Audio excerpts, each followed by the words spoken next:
Hello viewers, আসসালামু আলাইকুম। দেখেন, এটা হচ্ছে মধুমতি নদীর চর। এটা হচ্ছে মিটাইনে অবস্থিত। এটা বাগাট ইউনিয়নের ভিতর পড়ছে। পাশে যেটা দেখতেছেন, এই যে আমার বন্ধু। আমরা ঘুরতে আসলাম অনেকদিন পরে।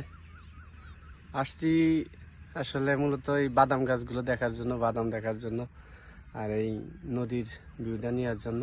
বিকাল টাইম তো দেখেন আপনাদেরকে বিকাল টাইমের নদীর যে ভিউ, এটা দেখায় অস্থির।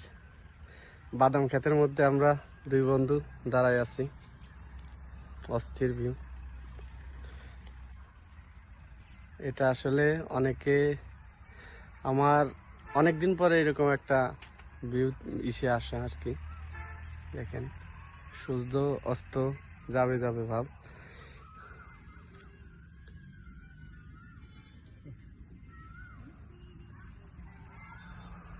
চারপাশে শুধু বাদাম আর বাদাম। অনেক দূর, যত দূর দেখা যায় তত দূর বাদাম ক্ষেত।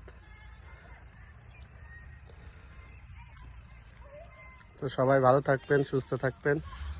আসসালামু আলাইকুম।